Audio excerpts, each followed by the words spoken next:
I'm so done with this uterus. Just throw it. Get it out of there. Get it out. Anyway, now I feel a little bit better because I was a responsible adult and I did my adulting and I would like a cookie. Do they offer one? No. And they didn't offer me a cookie when I gave blood work either. They just made sure I could spell my last name after they took it and then they sent me off. I'm like, okay, bye. Yeah. When was the last time? Oh, I got a cookie when I went to a fancy restaurant. What kind of cookie? Like, here, have 2 cookies. They didn't really say, but it was cinnamony and it had some cornmeal in it, and it was like really good. Cornmeal? Like a snickerdoodle, maybe? Yeah, kind of like a snickerdoodle, but kind of like a snickerdoodle, but kind of shortbready with some cornmeal. That sounds good. Hey, if you could name a cookie, any name, because come on, snickerdoodle, really? You can just say anything. What would you name your cookie? Okay, well, what would be the ingredient list? Okay. So are we just starting with a snickerdoodle? What would you name a snickerdoodle? No. I'm going to I'll give you a cookie. I'll give you like a list of ingredients. I don't know if they would work, but it'll give you the overall thing. Okay, all right. Cherries. Cherries, okay. Cherries, pistachio, soy milk, brown sugar, and cornflexes. What would I call cherry, pistachio, soy milk, brown sugar, and cornflakes if it could be all incorporated into a cookie? Yes. What would you name this cookie? No. Hey! What would I name that cookie? A cherry nightmare. So you're saying you don't like my cookie idea. Okay, how about, all right, I'll give you one. Chocolate. Okay. Marzipan. Sprinkles. What the fuck? Cardamom. Love cardamom. And grape jelly. Ew. What the fuck, man? Name the cookie. You have to name the cookie. This is the most gross thing I've ever heard in my life. I would name it Purple Fusion. Whoa! Wow! Because grape jelly, Purple Fusion. I feel like all you did was take the very last ingredient, but hey, that's fine. Yeah, it needed, and I fused it. It needed a name. Okay, give me one. Okay, this one's gonna be good. Okay, ready? Mm-hmm. Banana. Okay. Chocolate pudding filling. A cake-like consistency, and you know what? Let's add some Cookie Crisp cereal. Keep adding cereal to these freaking cookies. Okay. Okay. Banana. I would call it Banana Fusion. I'm good at naming stuff. I would call it the Rumble in the Jungle. All right. My turn. Almond flour. I think we peaked there. No. You have one more. Okay, Almond flour. Almond flour. Okay. Wheat flour. Okay. Gluten flour. Okay. Rice flour. Jesus Christ. And sand.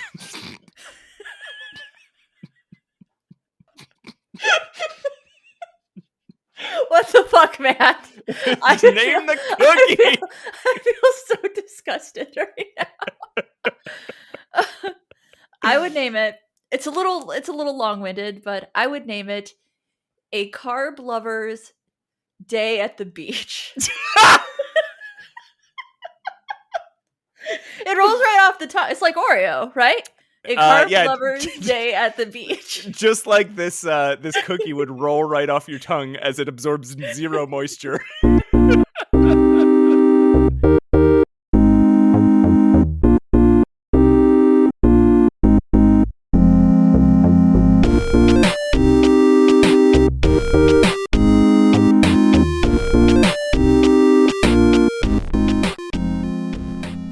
Hey everybody, and welcome back, I assume, to Save Your Game.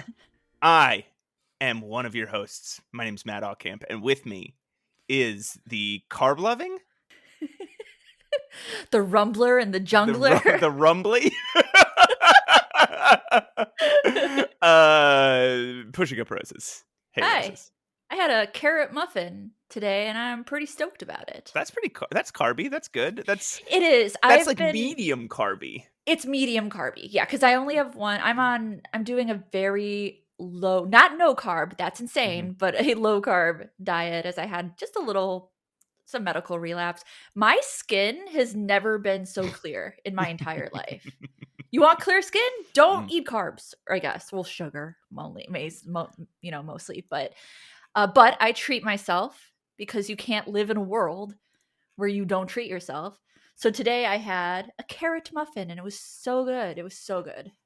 Or, you could just be exactly me and then eat whatever the hell you want, and your skin somehow survives. Great. I don't know. Look, I don't know. I don't know it. I don't understand. I eat so much sugar. I'm drinking a very sugary coffee right now. I am drinking cold brew. I'm on that plain. I'm on that pumpkin spice kick already. Don't say that. Don't. I'm already say there. Those words to me. I'm already there. Because I can't have it. You can't have it anymore? I can replace. I can have it as a treat. Instead of the carrot muffin. Okay. So, you could get some pumpkin spice, like that they sell, and you could eat healthy stuff and just sprinkle pumpkin spice on it. Ew. So like pumpkin spice broccoli, pumpkin spice Brussels sprouts, pumpkin spice rice cakes. Oh, that actually wouldn't be bad. Yeah, that's a good one. All right, I'm going to go do that once we get off this recording. Pumpkin spice cookies, which we'll name Rumble in the Pumpkin Patch. We are bad at this. I would love to see a wrestling match in a pumpkin patch where I'm not a wrestling fan, but that would be so good. They're just smashing pumpkins over each other's head and stuff. They're throwing each other into pumpkins, and Billy Corgan is there. Their like face pops through a pumpkin.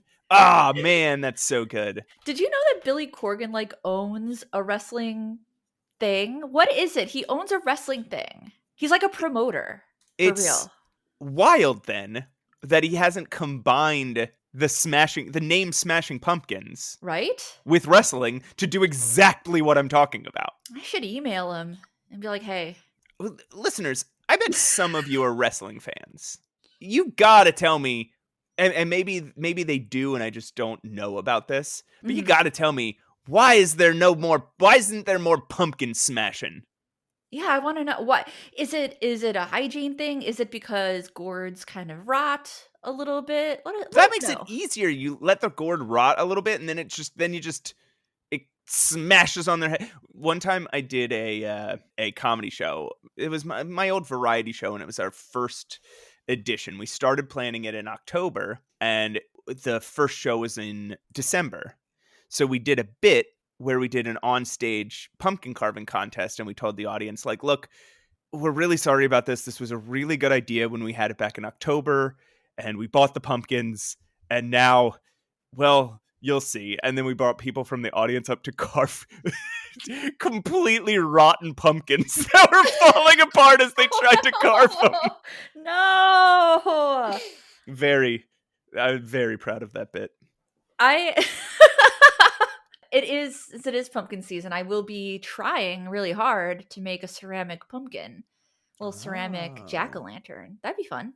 Are you excited for, okay, we're about a month away, so I don't want to get everyone too hyped up, but you're excited for the upcoming spooky season? Yes. So fucking stoked. I mean, every day is Halloween for me. That's who I am. I'm like a resident of Halloween Town, Yeah. But of course, we do extra stuff for spooky season that we don't do normally, like a bunch of spooky games. And I'm excited for that. Ceramics. We've planned some of that out, and I am stoked for this year's spooky season. Yeah, it's going to be great. So, speaking of games, do you play any this week? I didn't. I was extremely busy this week. mostly doing medical stuff. But I did make some time to go see a movie at the theater, Whoa! like Whoa! What? I at the need to know theater. about this. What movie? The Naked Gun, Okay. Oh, and the I original. th- no, what There's do a you mean new the one? original? The original Naked Gun. No, What's the the new like legacy sequel or whatever, I Naked don't think Gun that's real. with Liam Neeson and Pamela Mm, Anderson. that sounds fake. Buster Rhymes is in it. You've got to admit that does sound fake, It though. does sound fake. It's a weird type of humor to bring back, but I loved it. Yeah. I love that type of humor. I love Hot Shots and Naked Gun and Police Academy. Anything that you could call wacky or silly. Just really silly humor. It's slapstick. It was extremely slapstick. Yeah. This is Frank Drebin's son, by the way. Okay. That's the setup here is that Frank Drebin had a son, and now And he's that the main. son is 60 years old. Yes. Okay.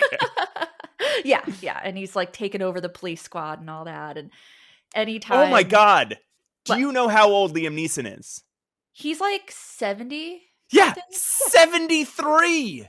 I mean, Leslie Nielsen was up there when he Yeah, did The that's Naked true. Gun. Yeah. Okay. So, yeah, anytime anytime Liam Neeson is holding, like, a coffee on screen, which is all the time because it's Yeah. spoofing, crime police, he just, like, throws it on the floor as hard as he can when he's done with it. I don't know why it cracked me up so hard.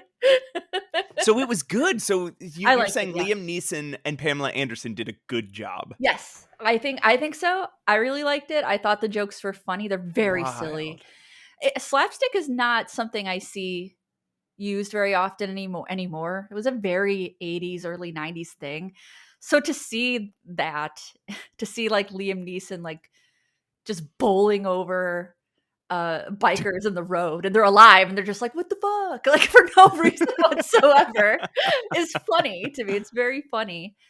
And Pamela Anderson did a really good job. She's a good actress, to be honest. I like Pamela Anderson a lot. I mean, she Um, wasn't in the early 90s, which I is mean, she how was she busy became doing which is Baywatch. well, that's what I mean. That's Yeah. kind of how she became the meme of a person that she Yeah. is that she wasn't good in Baywatch, but now she's had so many years to Yeah. hone her craft, which again feels weird to say about Pamela Anderson, but I would believe that she is Yeah. good. And she's definitely the blonde that plays dumb. A lot Right. of blonde bombshells did that. She's the smart blonde, Marilyn Monroe and Jane Mansfield and stuff like that. She's very smart, and it was funny. It was Yeah. so fun. It was so funny. I'm just rethinking parts of that movie, but it made me so happy because I used to watch those kind of movies with my dad. We had a shared interest for slapstick. Mhm. I guess you could call a lot of Mel Brooks slapstick too. It's silly. It's just really goofy, right? And meta. So I was happy. I was happy to see it. It's not problematic. Some of those slapsticks are. Let's be honest. Yeah. No judgment. I do like a lot of Mel Brooks films. I think even Mel Brooks would say some things haven't aged well. I don't think he's in denial about that or anything. Right. But yeah, no, it's modern, but it's still very slapstick. You will get your fix of silly things happening. I have to tell you something. Okay. There was a Naked Gun point and click adventure game. I hate it. It's called The Naked Gun Okay. I.C.U.P. Oh my god. Okay. It's cartoony and it's published by What Paramount Pictures.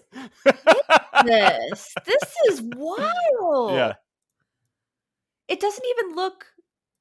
It looks kind of like the later Leisure Suit Larrys, That but doesn't a even look like little Frank Drebin though. Oh, it says Frank Drebin Jr. again. yeah. Okay. It looks a little like the later Leisure Suit Larrys in Yeah. style, but like a little less detailed.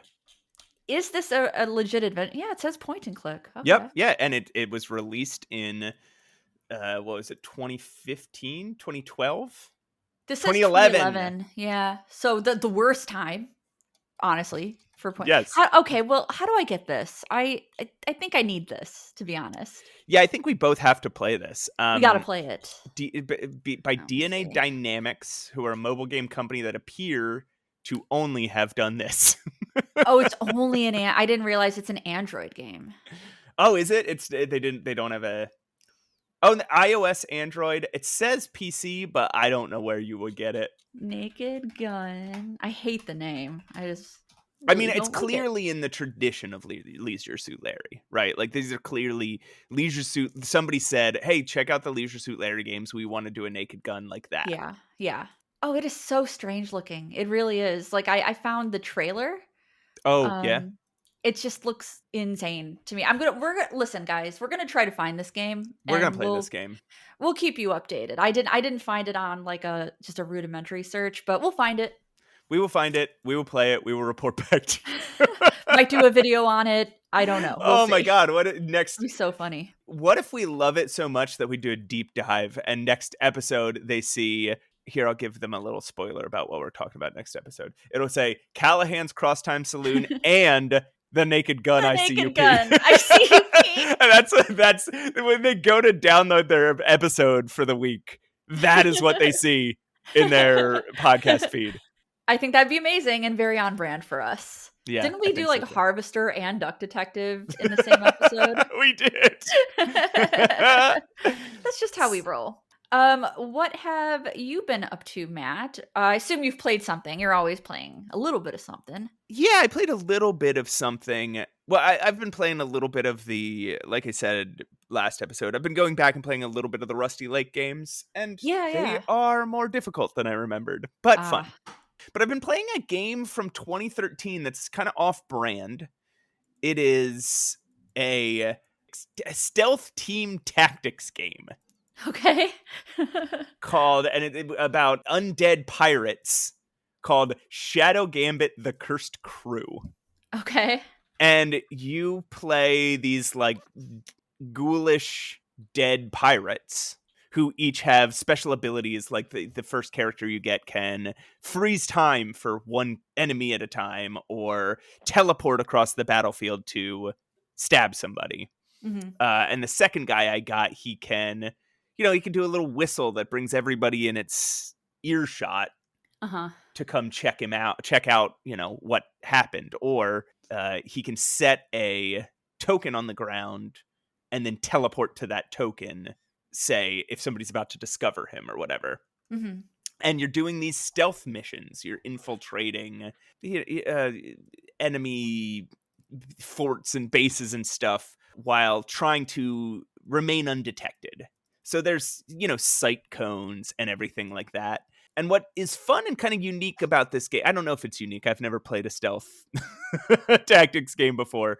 But what's fun to me about this game is you can, at any point, pause it and set up a plan, which means you can select one character, select what action they're going to perform, then go to another character, select what action they're going to perform, and a third character and select what action they're going to perform. Or you can even sometimes select multiple actions, unpause, and they will all do their actions at the exact same time. So if you need to take out 3 guys and it's like they're all looking at each other, you want that to all happen at once. Mm-hmm. Or one will set off an alarm when they see you kill their friend. But you set it up so that everybody does their moves at once. And since they all have unique move sets, you can create these kind of elaborate battle scenes to solve what are basically environmental puzzles to get around these battlefields and take out all the guards. So it is a puzzly game. Puzzly in the way that a strategy game is puzzly, like a tactics game is puzzly. Puzzly in the way, say, Marvel Midnight Suns was puzzly, where you see everything that's going on a map and you say, okay, how can I use my guys and my powers to get across this map without being detected, or to kill everybody on this map without any of them, again, detecting because it's stealth.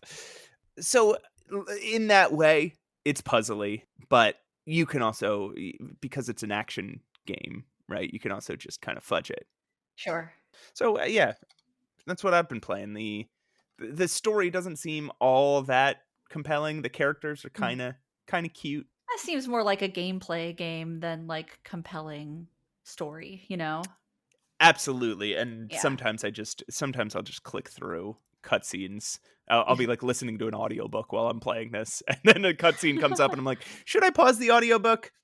Nah. Like there's two things to stimulate my brain happening at the same time. Yeah. And I think the audiobook is going to be a little more stimulating than whatever this game has to tell me about pirates seeking out occult treasures to Yeah. unlock the soul gems or whatever. Oh, the soul gems. I listen to music when I play the old parser games that don't have any music. So if if I boot up Oh, yeah. King's Quest just for a little bit of nostalgia, I'll just listen to music. And Stardew Valley, honestly, since it's not voiced. Yeah. It depends on if I want to hear the Stardew music or not. It's lovely. So sometimes I do want to hear it, but Yeah. if I'm just farming a bunch, I'll put on The Offspring or something. Right. And this game has this game has good enough music. But today I was listening to the new Beth's album and the new Sabrina Carpenter album, which released on the same day. I didn't even know. I'm so behind cool. and old. The Beths rule, and Sabrina Carpenter's pretty cool, I guess. So I was listening to them today while I was playing Shadow Gambit: The Cursed Crew. Why are games named this way? I know, right? I'm getting upset. I would like to see more games just called one syllable, like word names. Pirate. That's two. Well, that's already a game. Plus, it's 2 syllables. Oh, one syllable only. Sword. Yeah, like sword. Sword. Is there a game named Sword? I don't think so. That'd be silly. Sword game. Well, okay, Sword game isn't gonna get it for me. No, it's not. All right, Roses. There is a game called Half Sword. I just wanna say that. Half Sword. What are we talking about today? Pushing Up Roses. Swords. Okay. Yeah. So when did you get your first sword? When did you get your first sword? Well, when I was a child. No, we're talking about Toonstruck today. A classic. What? I love Toonstruck. I do. It was the first game review I put out on my YouTube channel. I started with Toonstruck. I went hard. I started tough. Well, why don't we throw on Fluxy Wilderino, and we'll come back in a minute and talk about Toonstruck. Remember how he says it like that? He does say it funny.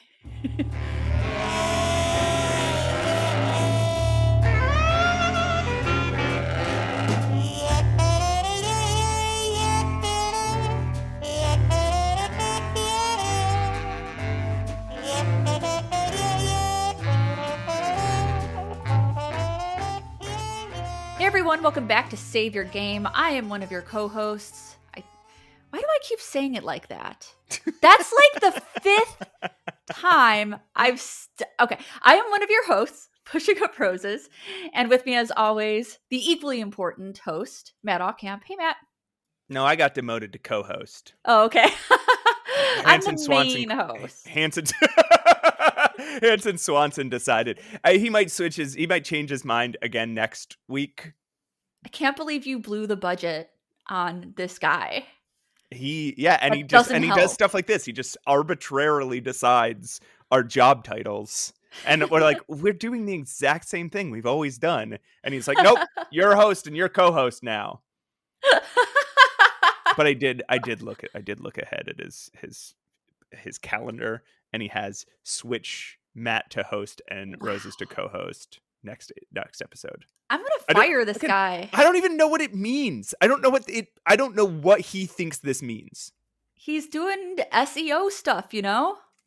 I think he thinks if he it's like a TV show or a comic book, and if he shakes up the cast, ratings will improve. No, it's not how it works. That's not how podcasts work. No. We locked it's fine. He's in his basement right now. Yeah. He can't. I assume he cannot hear us. So no, he can't hear us. Here's a little behind the scenes fact. we just lost some of our recording. Yeah, Welcome we're to podcasts. we're gonna be repeating ourselves, Yeah. and it's gonna be weird for the next, I guess, 15 minutes. Here's the thing. I'm going to try to say exactly what I said before about Toonstruck, because that's what we're talking about. And I'll try to react as if I haven't heard any of it before. Yeah. Matt, you're a good actor. You got this. I'm gonna even I'm gonna even do the same bits that we did here. Ready? Yeah. Hey, Roses, how would you describe Toonstruck in one sentence? Shit, I don't remember what I said. Wait, hang on. Toonstruck. I remember exactly what I said. Toonstruck is a zany, weird, but well done. No, I did it like this. Zany, weird, and well done. Toonstruck is a fun romp of a point-and-click adventure game. That's what I said. I think that was if that's not what you said, that's incredibly close. Yeah, it's very close. Mine was, it's my favorite game with a slider puzzle in it. Which is ridiculous. Said no one.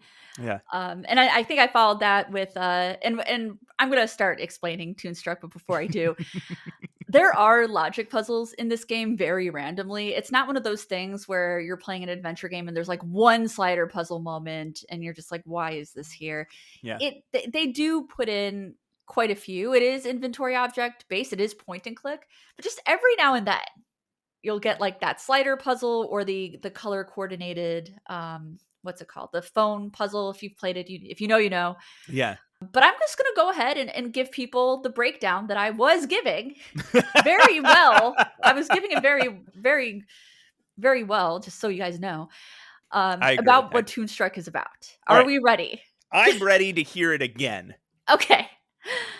So, Toonstruck, point and click adventure game from 1996. This is a live acted FMV game, full motion video, over top an animated background. So think of Who Framed Roger Rabbit, or as Matt succinctly put it, a Space Jam. It really is a lot like Space Jam. Well, right. So like it's Space Jam, but with Christopher Lloyd and no basketball. But no basketball. I don't know how we got here, so in case we don't set it up the same way this time, I'm just gonna say my observation about Space Jam, which is that Michael Jordan completely undersells what is happening to him in that moment. Like, okay, he's living his life, he's playing basketball, and then all of a sudden, fucking Bugs Bunny appears. Cartoon character Bugs Bunny appears in his life and pulls him through a hole, and now suddenly he's in like every concept he's ever had about physics, about reality, about the nature of the earth is shattered in an instant. And you know what he says? What? He looks at Bugs Bunny and he says, "What's going on here?" Listen, this is more of a flaw in acting. I think Michael Jordan is not a good actor, and so like, it's very. He seems way too normal to. What's going on here? Yeah, that's not an appropriate response to being thrown in a Toon world. Christopher Lloyd has a slightly better one in Toonstruck. He does panic for a second. Yeah. For like a second. But then a lot of stuff happens to him really quickly, and he's just stoked to see his. All right. Yeah, let me continue the breakdown. So you are playing a character named Drew Blank. You are an artist. You are being played by Christopher Lloyd. It's amazing. And your character of Drew Blank is get it? He works. Do you get it? He drew a blank, and also. He works in cartoons, and he works in cartoons, so his last name's Blank, like Mel Blanc. Who voiced a bunny. Or voiced a hare, bunny, and there's bunnies. And there's bunnies. So you are working for a company that does a show called the Fluffy Fluffy Bun Bun Show. You draw extremely saccharine cute, syrupy bunnies. They're very adorable. And you're kind of sick of it, but it's you don't really have any control over what your boss does. Your boss is played by Ben Stein for some reason. He's the one who's telling you to draw a ton of bunnies, and so you go back to your drawing desk and kind of think like, man, I had this amazing idea for a character named Flux Wildly, and that was his like original character that he had a whole world for. And before you know it, he kind of falls asleep. He wakes up to his television on showing the Fluffy Fluffy Bun Bun show, which is a very obnoxious show. Do not recommend.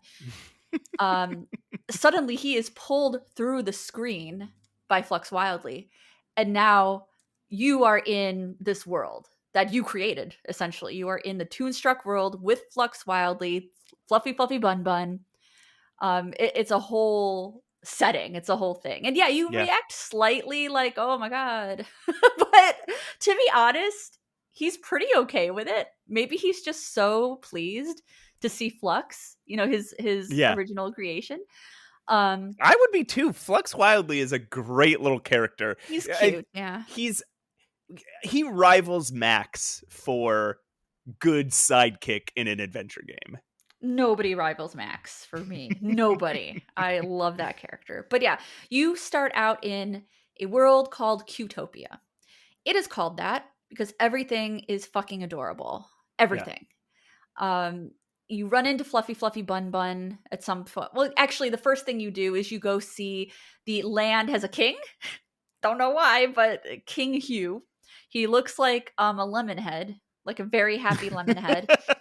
And he's saying that there's this awful villain named Count Nefarious who is like essentially decutifying the world with something called a malevolator. So everything that was once cute is now creepy and weird, which I think is great. I think everything looks much better in a creepy way, but that's just me. But this is Q-topia. It's not the time for that. Yeah, there's balance. There's got to be a balance. There needs to be a balance. So you agree to help make a cutifier. The cutifier machine is going to change everything back that once was crazy and malevolent. Unfortunately, this cutifier. You got to solve some puzzles to get the things needed. And this is where it's just, I was confused by this as a kid. I'm not today, but the cutifier ingredients are... It's word matching puzzles that you match up with inventory items. Yes. So the example they give you is there's a sugar in the cutifier. And so there's spice in the cutifier, so you add sugar. Right. And then you have sugar slot. And spice. Yeah. And then you have and then next to it is, say, a dagger. And so you have to add a cloak to the cutifier device. I think what was confusing about that, though, is I think in the game, the engineer who is I think a dodo bird. He is a dodo bird. An absent-minded dodo bird. It's very cute. He can't find the first puzzle in the game is you have to help him find his glasses, and you talk to the footman, who is a foot. With only 4 toes. He's missing a toe. It's harrowing. And he tells you, hey, have you asked his name's Bric-a-Brac, the dodo scientist. And he's like, have you asked Bric-a-Brac to check his pocket? And you go back and ask Bric-a-Brac, his glasses in his pocket the whole time. Yes, correct. So Bric-a-Brac tells us, I swear he says this, that you need opposite things, but these word pairings for these inventory objects, they're not opposites to me. No. Sugar and spice is not opposite necessarily, or there's a bell, and so it'd be bells and whistles. That's right. That's what you need. And I'm like, is that an opposite? I don't know if it is. Yeah, I don't think it's opposites. Yeah, he might say opposites. There's a very good chance he does, but it's just word pairings. It's just common word pairings. Yeah. Mm-hmm. So, I remember being incredibly confused about some of these when I was a kid. There's one that's heart. Mm-hmm. And so the word pairing is heart and soul. And first of all, I didn't know that fucking turn of phrase when I was a little kid. I don't know. I don't know how it passed me by. I didn't know the phrase heart and soul, but I also didn't know that there was a type of fish called a soul. Right. You didn't know the song Heart and Soul by Huey Lewis in the news? I guess not. But she's heart and soul. The It's other a good thing I song. didn't know, and this one was frustrating to me as a kid on a lot of levels. There's polish in the Yeah. machine. And so the thing is spit and polish. But first of all, that's backwards. Right. You're looking for, if there's a spit in the thing and it was like spit and polish, maybe it'd be a little easier because that's the phrase. Right. But polish and spit makes it a little harder. Second of all, I didn't know that phrase at all. I like barely knew that phrase as an adult. Like, when am I ever Yeah. saying that or coming across that? Yeah, some of them are Unless you're in really the hard. fucking like army and you have to quick shine your boots before inspection, you're not going to know the phrase spit and polish. Yeah, And it's weird. I didn't know there was a thing called a spit that was used for roasting meat. Right. No, some of So these are really, really hard. Like, even if you know the word pairing, even if yeah, you know it's heart and soul, the soul is a fish. is a fish. Yeah. It's Which, it's and the it's not an fish easy game. is hard to get. That is, there's a lot of mini games in this, as you Yes. said, and that is a mini game where you have to.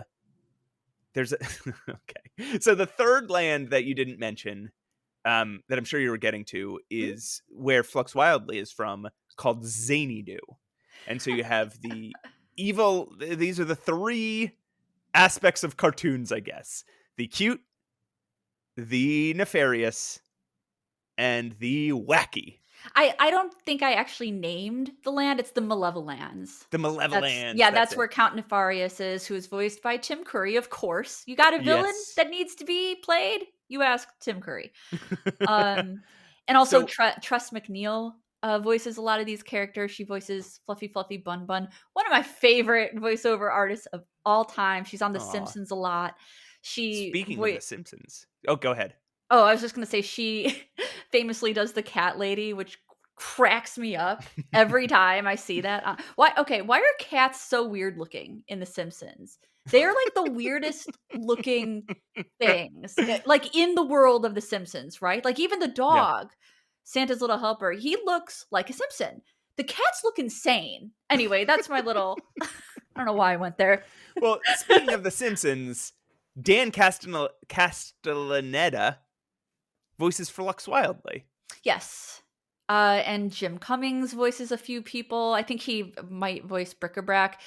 This is a very professionally voiced video game. And professionally animated. The animations in this game are really good. They are really good, yeah. Yeah, they are very Don Bluth inspired. Mm-hmm.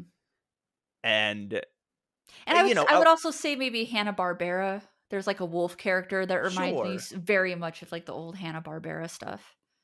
And, a lot of it. So not only are you're Christopher Lloyd walking around this world, FMV video captured. Yeah. Which, look up some screenshots from Toonstruck if you've never played it. It's very funny to see Christopher Lloyd just standing in the middle of a cartoon. Yeah. A weird cartoon world. But it doesn't always work. But since you spend so much time in this world, you get used to it. You get used to it. There's kind of a lot of backtracking. So you just get used to this weird kind of artifacted Christopher Lloyd just lumbering about. These like beautiful, like painterly backgrounds. It's wild. So all the characters are that kind of pixely cartoon art that you like, maybe a little like a step up from, say, Day of the Tentacle or something. Mm-hmm. Yeah. Maybe like a little more high def than that.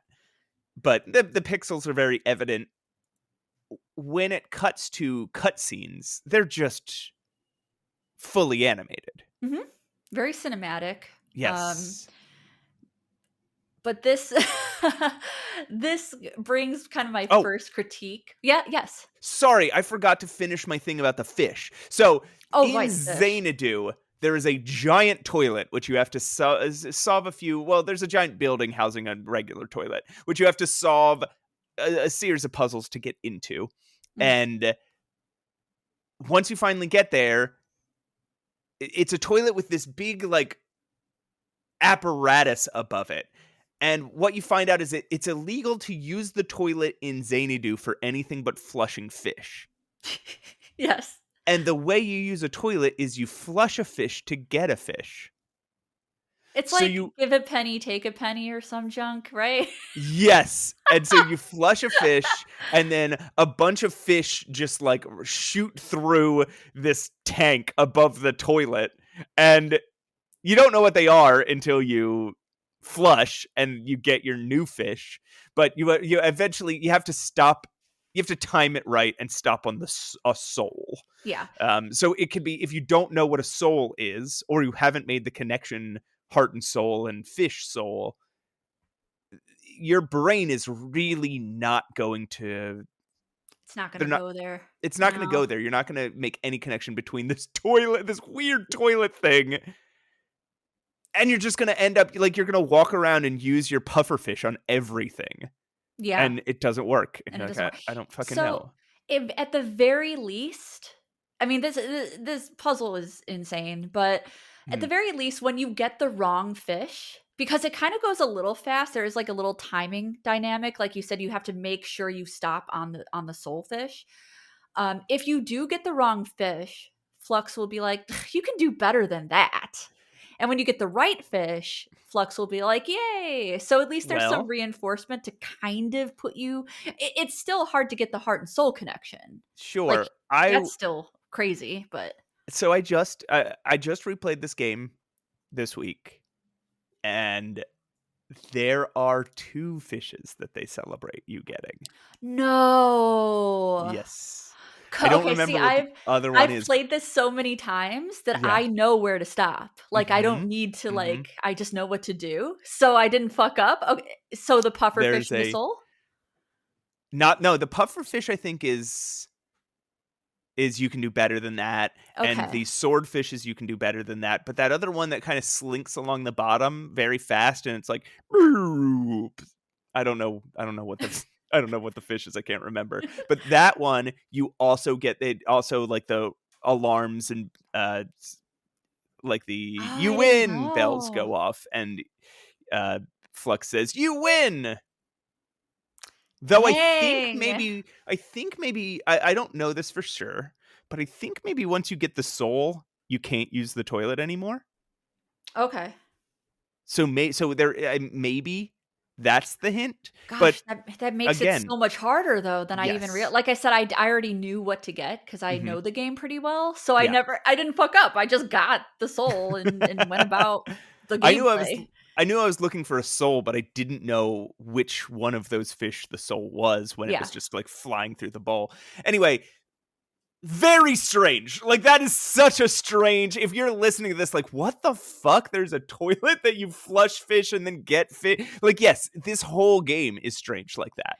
Yeah. Um, Yes, it is, and I do think the puzzles fall kind of in line with where you are on the map. So if you're doing like Qtopia puzzles, they're a little more grounded. Like Fluffy Bun Bun wants popcorn, and that is what she wants. You have to find her popcorn, and then yes. you get to Zany Do, and you're just doing a bunch of shit. You're putting butter on some gym equipment. You're flushing fish Yeah. around.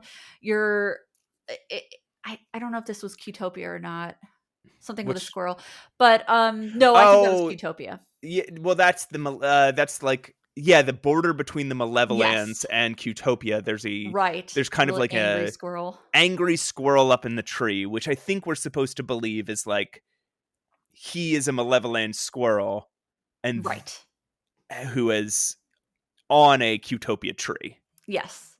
And so, like, so I think yeah, I think all the puzzles kind of fall in line. I'm not And saying in all the puzzles from Qtopia were great, but Zany D was crazy to and me. in Everything was Mal wild. the Malevolence, you're ruining people's lives. Actually, you Yes, ruin a lot of people's lives in this definitely. game. Um, but, like, and this was a difficult puzzle, is you need to win a bowling trophy. So Yeah. in order to do that, you have to glue a bear's hands to a bowling ball. So he throws himself down the bowling lane and gets knocked out. And then there's more to that puzzle. But you also have to explode a robot by reading him impossible puzzles. We throw an anvil on someone. Well, that is in, so that's early on. That's in the That's Utopia early, yeah. Castle, but it is another example of us ruining somebody's life entirely. Do you want to tell people about that? Oh, about the anvil? Yeah. Listen, guys, it had to be done. There's this footman in the castle, in the shape of a foot with only 4 toes. I don't really understand. All the toes have faces on them. Just go ahead and look Google image so you know what I'm talking about. We need to get rid of him. He is in the way. Seriously, he's in the way. And so the way we get rid of him is we call him down. Like he's like a servant to the king, so he'll respond to like, what is it, a bell or an alarm or something? And Yes. we get him into this little room. We feather and tar him first, which is humiliating enough. And you don't, as the player, you don't know this is going to happen. You just think you're making him fall through the floor. Right. It just seems like we're maybe trapping him. Yeah. Kind of like the butler in Grim Fandango. We put him in a teeny tiny room. That's how he says it. It's really cute. Hello, in this teeny tiny room. But for some reason, he doesn't just fall to the floor. He gets tarred and feathered, and then an anvil falls on him. And I'm not sure if we killed him or not. See, here's the thing, though: do toons die? Is this a toon? Is this a Who Framed Roger Rabbit thing? Do toons actually die? Well, I think we can say if he's not dead, there's no way. Like, he is gonna be. We have done something horrible to this man. Yes. Yes. Yes. It is one of those kind of point and click games where some of the humor is, again, some of the humor, and some also of just like it's not necessarily, some of it's not even remarked on, is you're just going around ruining everybody's lives. One of the very funny riffs on this, though, is back to that bowling puzzle. All you do is you win the trophy, and it makes the bowling attendant just sob uncontrollably. Because he was like the only one who could get a strike, and now we got a strike. And do you remember how he got a strike? I don't remember how he shoves the bowling ball up his butt and then fires the bowling ball out of his butt. Cool. Yeah. Awesome. Sounds about right. Okay, although a lot of these cutscenes are short and incredibly well animated and really, really pleasant, I do have to say, the mid-game cutscene, the final cutscene, and the beginning cutscene are each 10 to 15 minutes long. Yes, I was actually shocked. I like I said, I've played this game several times. I would go out on a whim and say there's probably more dialogue and cinematic moments than there is actually doing puzzles. That's what adds length to this game to me, is how much talking there is, how much animation there is. And also, this is not for kids. I want to make that straight. It's not even really for like adolescents. I think this is an adult game, like through and through. Like a lot of adult cartoons, right? Like The Simpsons or Family Guy. But it looks like, if you see this in a store as a kid, you're going to be like, that looks awesome, because it looks like Who Framed Roger Rabbit, a PG-rated film. That is exactly what happened to me. I saw you told me in the recording that we lost, you told me you found this game on Home of the Underdogs. I found it in a store on a shelf, and I thought, this looks like the coolest game I've ever seen in my entire life. Yes. And I'm still playing it today. It's a great 30 years game. later. I do need people to know that it is a little bit of a crude game. It is that kind of adult style animation. There are very adult jokes, references to sexual things, and murder, very slapstick in the way that kind of goes beyond, kind of goes into gross out humor. Would you agree? Yeah, Yes, I I agree, think and so. it does all sorts of humor though. Like I Yes, also want to say that makes this game almost sound not funny. This game is funny. this game's This game funny. is Yeah, legitimately funny. Flux Wildly follows you around throughout the whole game. He's your little buddy, and he is your sidekick, like Max and Sam and Max. yeah. And Or you can who's in Torin's Passage? oh, I It's not a Moogle. What I is it? still Is it never played Moogle? that game. Oh shit, I it's assumed that was fine. Torin. No, Torin's the human. He has like a little cat Oh, so he's the like thing. passage. Yeah, he's the Passage. In Torin's So Passage, he is the Passage. yeah, so it's a Torin and his passage walking around. Glad we got that on the way. So, uh, yeah, I mean, there's a bondage scene in this game, but Mhm. it's just remembering some of the other very adult stuff in this game. But Flux Wildly walks around with you and he comments on everything, and it is so funny.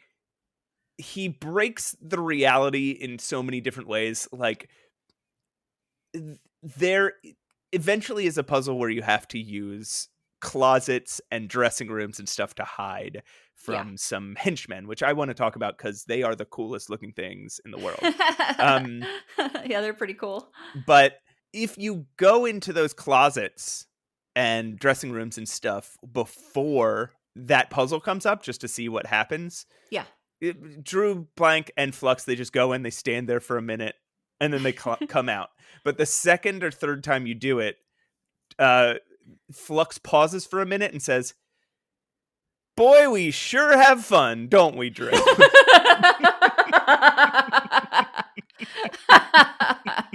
And there's That's other brilliant. times where, because it's a point and click game, you're doing absolutely absurd things all the Yeah. time. Yeah. And every now and then Flux will be like, "Drew, what are you doing?" And he'll be like, "Oh, I was just using this I was just using this cotton candy to make a toy bunny or whatever." Yeah. Yeah. And he's like, "And you thought this would help what?" Like, or other times it's the exact opposite. Drew will be doing a perfectly normal thing and Flux will be like that, like making fun of him because that's not the rules of the Toon world. Right. Um Right. just it's those are very specific examples, but most of the time Flux is just following you around making wisecracks, and it's, Yeah. you know, Or you're using him for a puzzle. 60% of the time very funny. Yeah.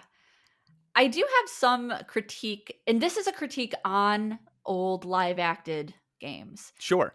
For whatever reason, it's like the editors couldn't get this shit right. So one of my best examples, and you can find my Phantasmagoria review on my channel, is they do not know when to cut scenes. They'll just go on for fucking ever with Yeah. awkward silences, stayed in there, pauses.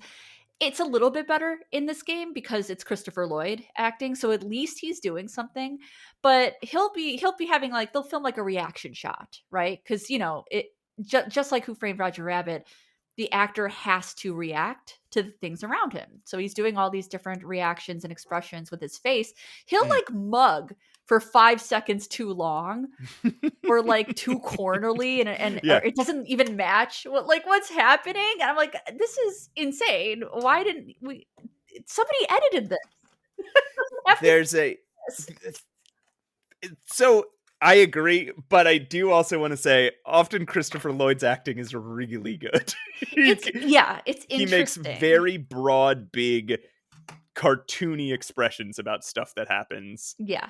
It's almost like he's purposefully doing bad acting, which is really hard to do, by the way. Mhm. If you've ever seen somebody pretend like they're a bad actor, that's a tough thing to do. But yeah, you're right, it's very exaggerated. It almost looks like fake, but it's not. It's just Christopher Lloyd doing Yeah. this crazy role, in Toonstruck. But it is, like I said, it is, upon like replaying it, it is so dialogue Yeah. heavy, and it took Yes. so long just to get through, and that's part of the gameplay, to be Mhm. honest, is talking to people, and that's, I think, part of the feat of what this game is. You know, you're not just doing point and clicks. You are kind of appreciating these characters, almost like watching a cartoon, you know? Yeah, I did enjoy most of the dialogue. Yeah. There's also, it's just to talk about the mechanics really quick. It's a single. It's a dual verb. You right click to look at something, you left click to use something, Yeah. and the cursor will change into the verb that you can do with any specific object. Yeah. Which is, I think, an early example of that mechanic in a point and click Mm, game. okay. But also, it's a thing where you can't click to get through cut, like clicking doesn't skip dialogue, the space bar does. And Right. neither the space bar nor clicking skips cutscenes, escape does. So this God might damn have it. felt intuitive in 1996 when this game came out, but Yeah. now that things have been so perfected in in that way, Yeah. I didn't realize I could skip dialogue until about an hour into this game, this playthrough. Yeah. I know when I had replayed it a few years ago to stream it, I figured that out immediately. I just like, we need to keep this moving, guys, because Yeah. it is very long-winded, and yes, mostly I do like the voice acting, but some of it can get pretty obnoxious. Yeah, Fluffy sure. Fluffy Bun Bun can get to be a bit much. Even the guards outside of Hugh's castle, who are very adorable, Mhm. even they can be like, ugh. So here's something I want to do. I want to talk a little bit about the story and then the potential sequel. But first, let's run through some of our favorite characters. Who are some of your, like, this is a game where every Yeah. character has a full, they're not just bodies and Yeah. tools for solving puzzles. Each of them have like a full personality and usually a gimmick and and great looks. Yeah. So who are some of Very your creative. favorites? I really I really like the henchman character at the seedy bar. They look like Oh, a weird monster with, like, overly grown I just you know what? she's just mostly a face. Yeah, she's I just love her design, and she's voiced by Tress MacNeille. I like that I like the Carecrow a lot, and Ah, when that was gonna be my yeah, first. The Carecrow is the great. Carecrow. Tell me about the Carecrow. I was devastated when he got Absolutely. malevolated. Yeah. In my notes, yeah, when you finally give the Carecrow the thing he's been looking for forever, and the Yeah. first time you play this game, it takes some trial and error. At Yeah. least it did when I was a kid. He gives you Yeah. like a Yeah. set of, you have a ticket to get a free costume from the costume shop, and he has a set of, um, what's the Like, word? parameters, like, they Ye need to fit these details, like, so it can't look ex like this, it's gotta look like this. Mhm, and a lot of them are, a lot of them are wordplay too. A lot of this That's game, true. the puzzles are solved through wordplay or through Like, interpreting wordplay physically. it's so cute when you finally give him his costume, Yes. he, like, loves it so much, and then he gets malevolated into a Oh my god. equally cute but scary Yeah, scary yeah. scarecrow. It Yeah. is, but that is a absolutely heartbreaking moment. I It's love awful. I love feedback goggles and Lugnut. Lugnut, oh my Lugnut, or maybe all of them, are played by Rob Rob Paulson, Paulson, is Yakko from and Animaniacs. Pinky from Pinky and the Brain. Yes, yes. So they're from the Malevolans, and the they are rough sketches of cartoon characters before details are filled in. Yes, They are which is brilliant. pencil sketches of like body shapes and limb shapes, Yeah, and as if when you buy like a drawing book, like how to draw cartoons or comic books as a kid. This is like step 3 before you start filling in Before what you it's like draw the entire owl, draw the rest of the owl rather. yeah, exactly. These are like the blocky outlines of what you want the character shape to be, and each of them is missing a sense, and so has a gadget for it. So Lugnut Yes. can't hear, so he's got like a helmet with a big ear on it. Goggles can't see, so he's got these fake eyes attached to goggles. And Feedback can't hear or can't speak, sorry, so he's got a megaphone with a mouth. It's really cool looking. Yeah. It's great. I also really liked the costume shop owner character. She is both a ditz and smart at the same. She's a ditz that likes to read. She loves books, but she also loves fashion. I'm like, I love this character. This character and her voice is great. They all have good voices. Like I said, this is a professionally voiced game. There's a great scene with that coffee shop owner where, because she seems like a ditz and she's supposed to be like a hot ditz, and Flux starts flirting with her, and he's like, so what do you read? And I love books. And she's like, oh my god, you love books? I love books too. We should go. And Flux is like, we should go back to your place and talk about books. And she's like, I'd love to. And then she goes on to say how most of the guys she meets don't love books, and they're shallow and they just pretend to love books. But then she can tell within minutes of spending time with them that they're just faking. And Flux is like, oh, actually, Drew, we have to go. I do like in the beginning of that when he starts flirting, Drew Blank is like, I don't know what you're thinking, but don't. Yeah. Whatever you think's gonna happen is not gonna happen. Yeah, I love I don't love Warp and Wolf, but I love their character design. I was gonna say the same thing. Like, I like their character design a lot, but I kind of don't like that whole thing. Whatever's going on in that shop, I don't like it. There's sort of a Very Ren and Stimpy. Classic dog and cat, Ren and Stimpy, or I'm drawing a blank, but I know there's 1,000 others. A Drew Blank. Sorry, so sorry. The dog and cat cartoon teams where it's like a silent, kind of dumb, laughing cat and a vociferous dog? Question mark? Yeah, but their character designs are just so cool. Like they're so very cool, cute and rad. And of course, Flux Wildly is amazing. Yeah. I also like very, very brief character, you guys, but I love this little mouse, this little troublesome mouse that is just extremely mischievous. His design is just so cute, and he's very good at dancing. He's good at doing a jig. He runs around fucking up everything, but then if you play the piano, he gets very serious. Yes. And does this dance where he just kind of stomps back and forth. Cute. I stomp too, so I am that mouse. His eyes narrow and his fists ball up, and he just does the stomping dance, and he's so into it that that's how you solve the puzzle, is that he can't perceive anything else because he's so into the music. You bop him on the head, and then you don't kill him, which is great. But you do use the mouse later for a different puzzle. Let's talk about characters, maybe, because like I said, some of this can get obnoxious. Are there characters you were just like, I don't want to talk to this character again? I really don't.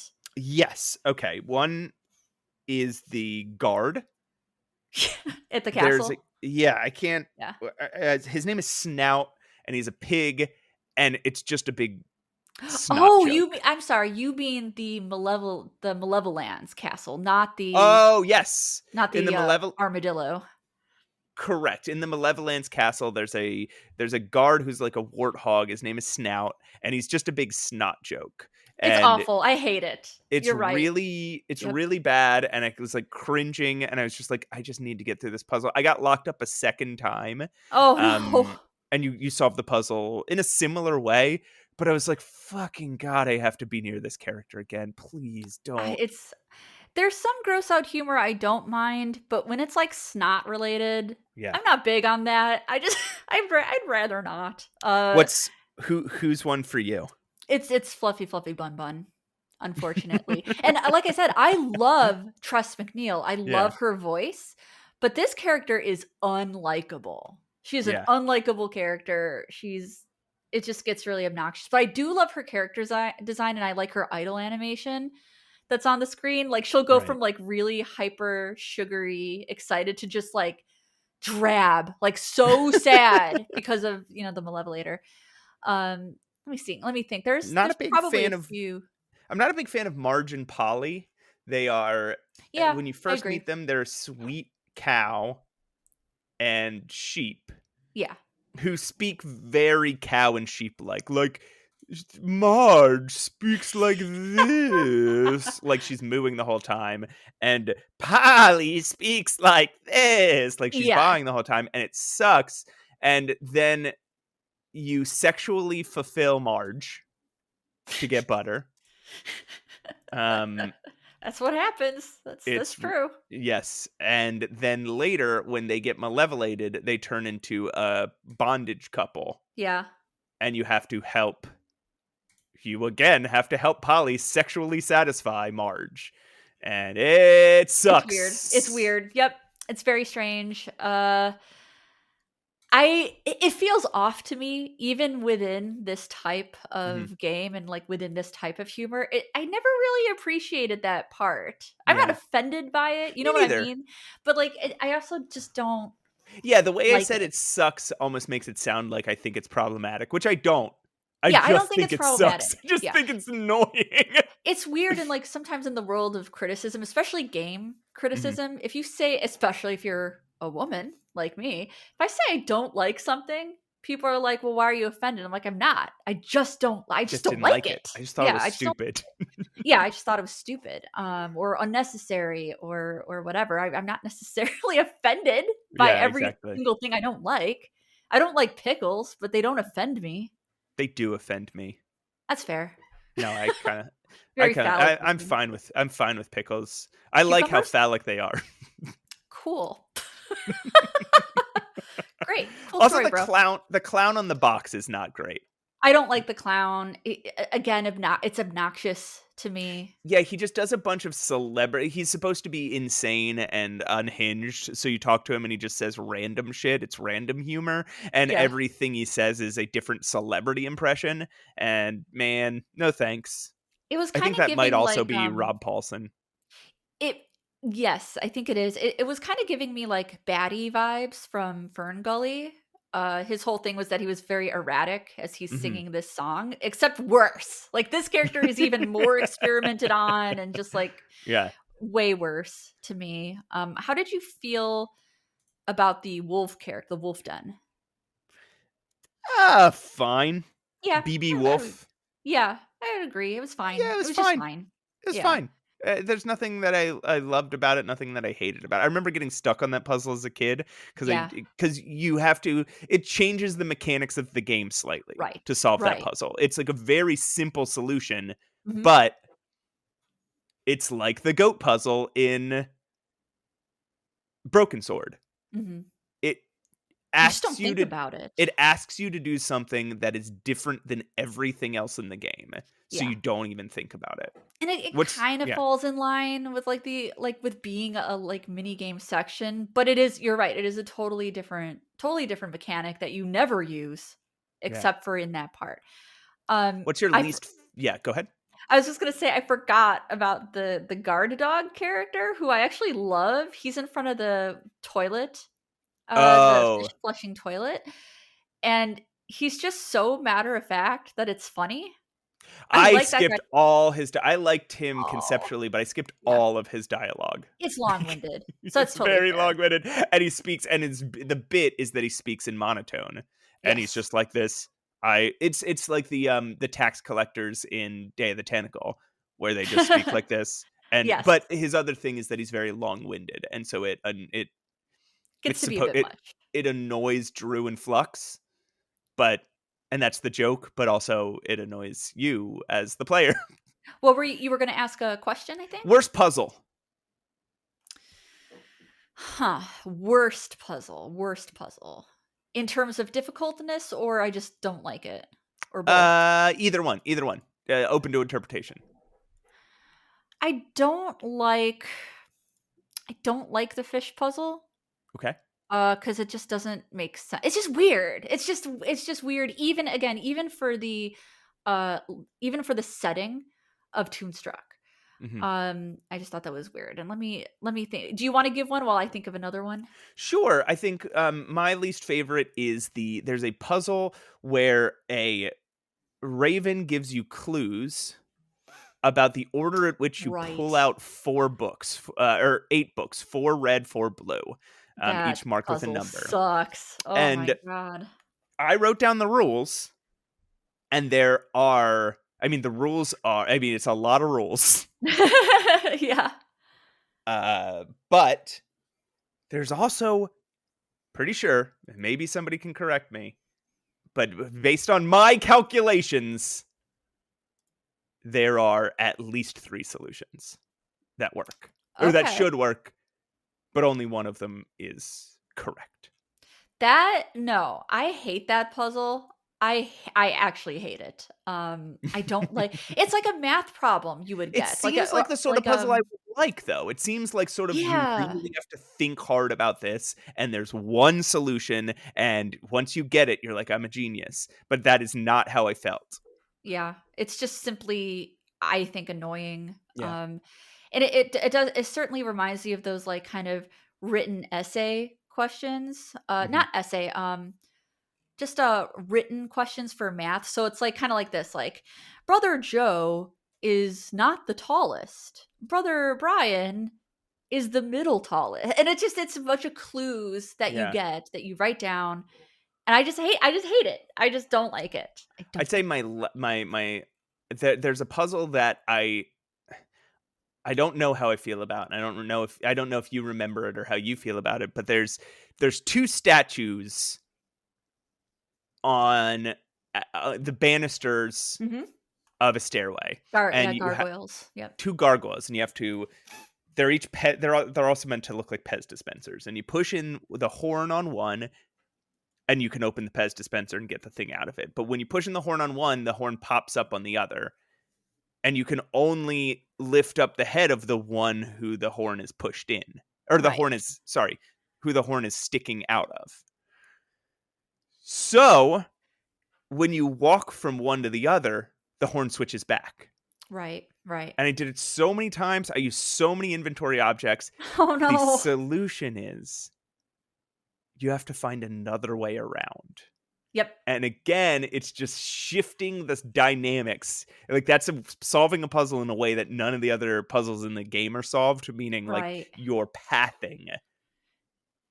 Yeah, it's a little all over when it comes to that because I was gonna say like I don't like something that I kind of struggled with was Mhm. the mini game in the arcade. You have to beat this weird octopus guy at a game, Oh and I yeah. struggled. I struggled Well, to do that mini game.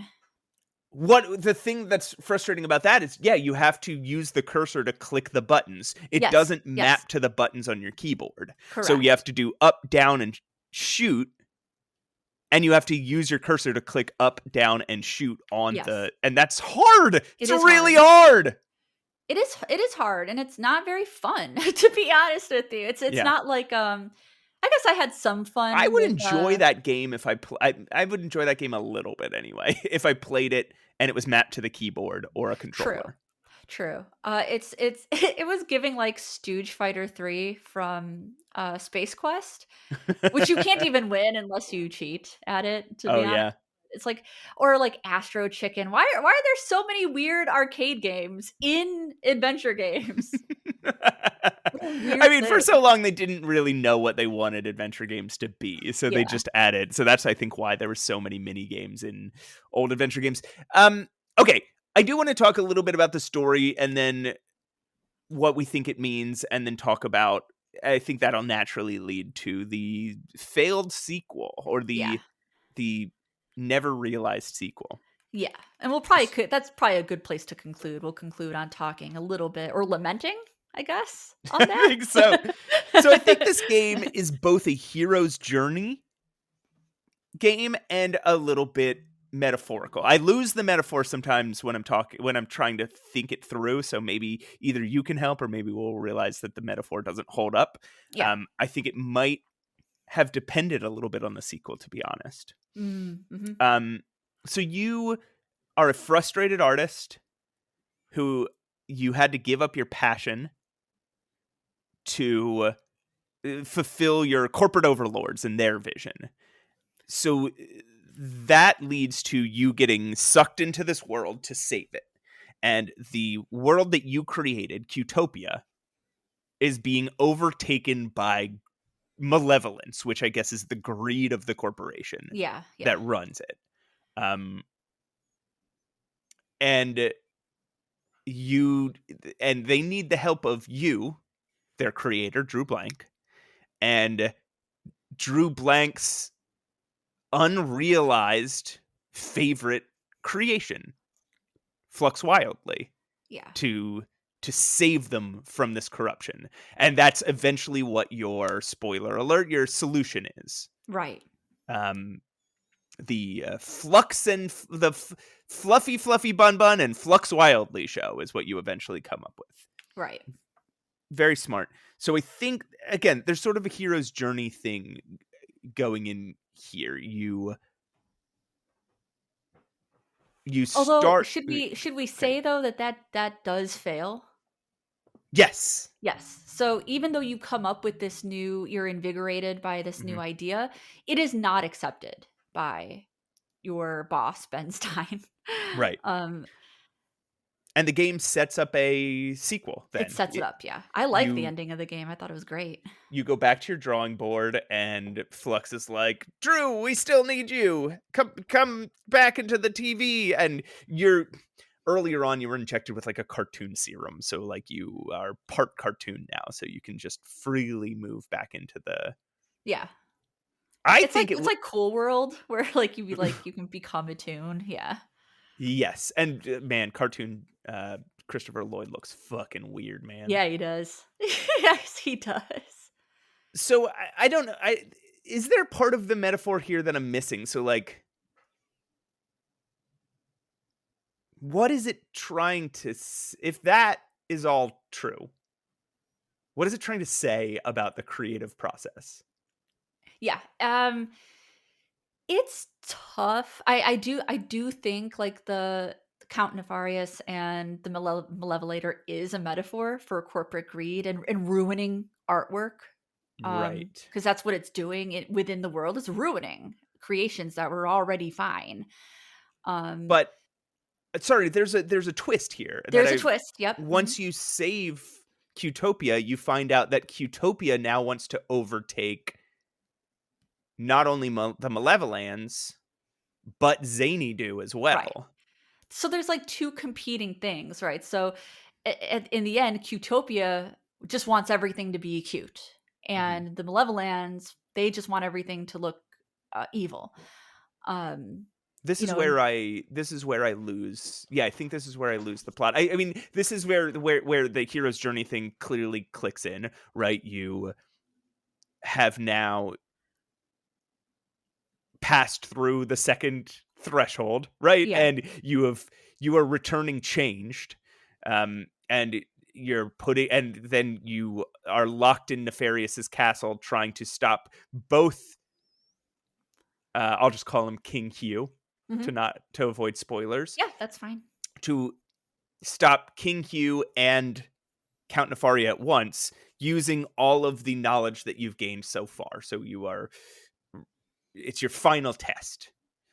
Yeah, That's where the hero's journey thing comes in. But what is the metaphor at that point? I don't know if there is one Okay. because I'm just trying to think of this from like an artist's perspective. Uh-huh. It's very clearly like um reconnect with your own work, remember why you liked something, remember your creations and get really close to them, and that will reinvigorate you. But that's not really the point because that reinvigoration ultimately didn't work. Didn't So work. is the meaning that you don't need this corporate world, you can be happy as an artist just being closer to your own work, but then you sacrifice it. And they don't say that explicitly. I am very much speculating on this based on how it ended, right? But it's almost like an artist finding their identity. You even start to Right. change, you start to shift more a little bit into a tune. It's almost like, who am I? What is my Yeah. identity? Am I just the creator of these bunnies? And that's all I do and nobody appreciates me? But maybe something else is my identity. Maybe I belong in this world. Right. So okay, so you're saying that Count Nefarious versus King Hugh, you're saying it's just for dramatic tension. It's sort of Yep. abandoning the metaphor for a minute just to Yeah. have Or it's just some fun really, story. yeah, or just really hammering it in how greed can go, I guess, Yeah. either way, whether that is with good intention or with bad intention. Right. Especially I think in the artist world, right? But yeah, it certainly needed some kind of something at the Yeah. end because they were really And driving like this is an exciting game, an exciting end, you know? yes, and I think this is where the sequel comes in. Right. The sequel, there was more content planned for Toonstruck. There's more content developed for Toonstruck. This Yeah. was where the game ends seems like it's supposed to be at like the end of the second act, and then you go back for the Yeah. third act. I want to say I would have accepted that as Me the end too. though. I would have accepted him just changing identities and Yeah, finding happiness, I guess, in the Toon world. But yeah, there was production for Toonstruck too. correct. So that yeah, it was originally part of Toonstruck 1, and there's some like unused backgrounds and stuff. Mhm. There's even a location in Toonstruck 1 where you're like, why was this here? Yeah. Yeah. And apparently it was supposed to be a part, like the way that you get to these other lands. Which would be Um, so cool. It would just be so mhm. cool. And you can go look it up and see some of the artwork and like characters and background screens from th- the content that didn't happen. There's a You were lot. There's a lot that Vincent Van Gogh is in it. For some reason. There's like a whole carnival setting. That's that's my thing. That's Yeah. my jam. I just can't believe this. Yeah. So I there Hey, I have a thought. Oh my gosh. So there was going to be a carnival setting, right? uh-huh. Do you think there's more weird clowns that were like being experimented on in the I sequel? absolutely do. So there's a Dang. scene where he is in some sort of land that looks, and it looks kind of like Zany do, where there's three paths going off. One goes to like a mountain with a light bulb on it. Probably has something to do with ideas. um, on the left there is a cute carnival, and on the right there is a malevolent carnival. And I'm Hell yeah. guessing, so the clown is on the cover and is such a Oh. fucking small part of the game. Yes. That's true. I- He's on I'm he's on some of the covers. There's 2 covers for Toonstruck. One is oh the right. clown, and one is Christopher Lloyd in the, electrocution chair. Oh right, right, right. I own the box with the electrocution chair on it. I When I was a kid, I owned the box with the electrocution on it, but then the CD still had the clown. Yes, it does. Yep. So the clown, I expected as a kid to be a bigger part of the game, and he's not. No, He's a not at very all. small part of the game. So I'm wondering if this other content had made it in, was he going to be a bigger part? And if they made this sequel, if they succeeded in making the sequel, would he have, again, he and his ilk have been a bigger part? But I apparently, think so. I this think get that yeah. Toonstruck wasn't very successful. Financially, no. It was it No. was not successful. End of 1996. It's a rough time for adventure games, and I don't really know how much advertising this really got, but Who I think knows? mostly it's a lack of interest in the genre, personally. But I do think it's one of the better point and click games. I think you know, you play, like, if you are a fan of the classics, you play all the LucasArts games. They're all worth it. You play about half the Sierra games, they're Some worth of them half are of them are worth worth it. it. Half And of them, then I mean. you play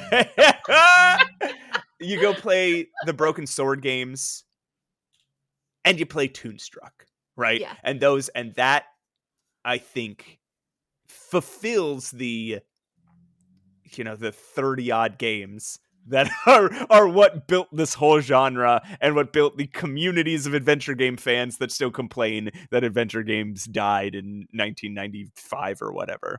It's also Um one of the better FMV games, the live mhm, acted ones. There was such a trend for that, and I mhm. fell into that trend. I was so excited for live acted stuff. I thought it was awesome. They're not great because of my previous criticism. I feel like I don't know why the editing was bad and made the acting look bad, but I think this is one of the better ones because it does allow for some zaniness, unlike Yeah. something like Phantasmagoria, where we're trying to be kind of serious, and it's just not. It's just Did not. not work. Didn't Yeah, no. No, no, no, absolutely not. So, I man, I really wish there would be sort of a one thing this game really, really needs is a remaster. I agree. The graphics and the video quality are so low fidelity. You Yeah, might see if you've been on Instagram, go follow us, Save Your Game Podcast on Instagram. You might see this week's cover art. I had to redraw that, right? Like yeah, there because there's is no high no def. high def images of these characters. Yeah, So somebody, yeah, the original game needs a remaster, but I think people need to discover this game. Like I think yeah, way more people would love this game than have played it. I Again, agree. it is a hidden member of the point and click classics. Yeah, I agree. No, it's really got something special. That's for Yeah. sure. And I say that unequivocally, right? Like sometimes Yeah, people will say like, "Oh, Flight of the Amazon Queen is one of the classics, but it's not great, but it is like it's kind of like the LucasArts games." I'm saying it sure. unequivocally. I think Toonstruck is a absolutely stands shoulder to shoulder with all the LucasArts games. Yeah, Flaw Positives and negatives. yeah, I think it yeah. stands shoulder to shoulder with them. Or at least even some of the more frustrating Sierra games, right? Because it's got those frustrating elements, but the quality's there. The quality is so Absolutely. high. Yeah. So, I don't know. That's my feelings on Toonstruck. Do you have anything else? I'm just happy that I replayed it. And like I said, Mhm. I am now to the point where even though these puzzles are stupid, or some of them, not all of them are stupid, guys. But they're hard that I don't even fuck them up anymore because I don't want to because I need to get it right on the first try. So I played this game multiple times. I've streamed it a few times. It was my Yeah. first game review for YouTube. So it does have a special place in my heart. And I don't know who I have to talk to about Toonstruck 2, but I will. Where It do I throw this pointless power on adventure games that I have? Where do I put it? it very, very much needs to exist. It's really, really frustrating that it doesn't. Um, There's just so much like lost content. Ugh, that as an there's artist, it upsets me. lost content. It's that the story sets up a sequel, and like we're saying, they didn't really complete their metaphor, so we don't Yeah. really know what the point that they were trying to make is because they Yeah. expected to have more while they were developing it. And again, it was supposed to be in the game, but they thought, oh, we have enough here for a sequel, we'll just include it in the sequel. Right. Which would be smart because if you're playing this game blind, Mhm. it will take you several hours. It's not, again, it's not a short game. It is maybe a little bit for me because I know what to do. Yes. But if you just go into this blind, you could waste 7 hours on this game. So it's probably smart that they wanted a sequel.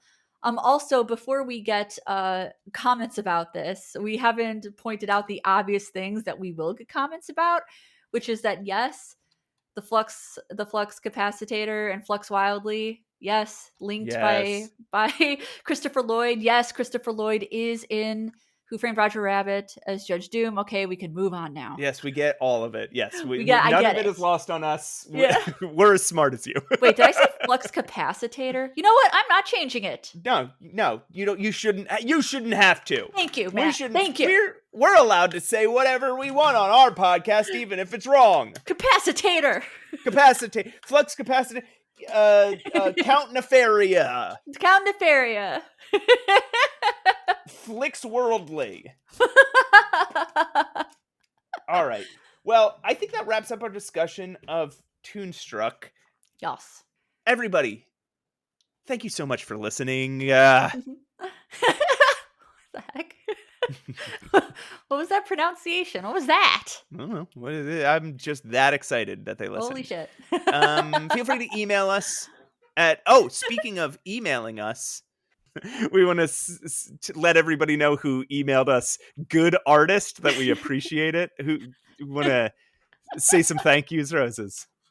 Yes. Thank you so much for saying good artist. They're about me, all of them.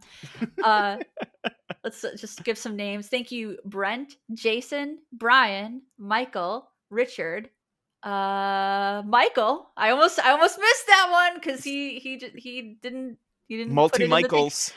Michael, Solid State.